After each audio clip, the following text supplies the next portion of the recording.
3-4 দিন ধরে বাজার সাজার যাওয়াই হলো না, যা ছিল ফ্রিজে টুকটাক করে আজ দুপুরবেলা রান্না বান্না। হরে কৃষ্ণ বন্ধুরা, তোমার সবাই কেমন রয়েছো? তো এই যে সকালবেলা পটল ছিল 3-4টা মতো পটল ছোট ছোট করে কেটে নিয়েছি, একেবারে আলুর সাইজের মতো, ছোট ছোট আলুর ভাজার মতো। তো একটা আলু কেটে দিয়েছি, সুন্দর করে কালো জিরো দিয়ে 3-4টা কাঁচা লঙ্কা দিয়ে সুন্দর করে ভাজাভাজি করে নিলাম। তো শলা কচুর একটু আধা ডান্টিটা ছিল, তো ওই শলা কচুর সুন্দর করে আজ পকোড়ি করব। তো চাউল বাটা দিয়েছি, হলুদ লবণ। তো ডাল চাল কিছু ছিল না, তো ডাল একটু মানে সুন্দর করে বাটাবাটি করে দিলেও ভালো লাগে। তো আজ ডাল ছাড়াই আমি এইভাবেই করলাম, দেখি কেমন হয়। তো খুবই ভালো হয়েছে। এই যে দেখুন, সুন্দর করে এইভাবে ভাজাভাজি করে একটা কাঁচা লঙ্কা দিয়েছি, কালো জিরে দিয়েছি, তারপরে যে খুব সুন্দর ভাজা হয়েছে। ময়দার ধগার সবজি করব, তো এতে ময়দার বড়িগুলো সুন্দর করে এখানে পকোড়ির মতো ছোট ছোট করে ভেজে নিয়েছি বড়িগুলো। তারপরে এই যে সুন্দর করে আলুগুলো এই সাইজে কেটে নিয়েছি, একটু বড় বড় সাইজের। তো প্রথমে একটু তেল দিয়ে আমি আলুগুলো ভেজে রেখে দিলাম। তারপর এখানে মশলা প্রথমে তেলের মধ্যে একটু পাঁচফোড়ন, তেজপাতা, তারপর এখানে সবগুলো একটু মশলা আমি বাটিয়ে রেখে দিয়েছিলাম, জিরা, আদা, লাল লঙ্কা সুন্দর করে ভাজাভাজি করে একটা টমেটো দিয়েছি। তারপরে এই যে দেখুন আলুগুলো দিয়ে সুন্দর নাড়াচাড়া করে হলুদ লবণ দিয়ে, তারপরে এই যে দেখুন মশলাটি ভাজা হয়ে যাওয়ার পর আমরা জল দিয়ে দিব পরিমাণ অনুযায়ী, একটু সামান্য চিনি দিয়ে দেব। একটু পরে 2-3 মিনিট উঠলো আসার পর বড়িগুলো উপর দিয়ে দিই, সামান্য একটু চিনি দিয়ে দেব। গরম মশলা বেটে দিয়েছি, খুবই সুন্দর হয়েছে। তো আজকে দুপুরে মেনু এই যে এটাই, বেশি কিছু করলাম না। তো এই যে দুপুরে রান্নাবান্না খাওয়া দাওয়া হয়ে যায়। তো এখন আবার এটা কালকের ভিডিও হয়।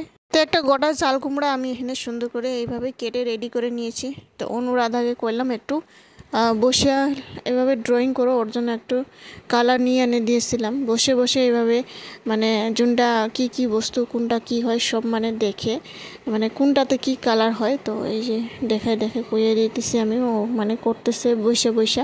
তাও মানে বাচ্চা মানুষ একটা মানে ব্যস্ততা থাকলে নিজের, তখনই ভালো লাগে। বাইরে খুবই রোদ, বাইরে যাওয়ার থেকে ঘরে বসে এইভাবে ড্রয়িং করো, তাও অনেক কিছু শিখতে পাবে। তো আমি এই যে এখন আবার দুপুরের রান্না বান্না। তো এদিকে আবার এই যে সুন্দর করে তেলের মধ্যে একটু পাঁচফোড়ন দিয়ে এখানে শুকনো লঙ্কা 3-4টা মতো দিয়ে দিয়েছি। তারপরে এখানে এই যে চাল কুমড়োগুলো উপর দিয়ে দিই, তারপরে নাড়াচাড়া করে হলুদ দিয়ে দিয়েছি, তারপর ঢাকনা দিয়ে রেখে দিলাম। এদিকে আমি আজ পনির বানাবো।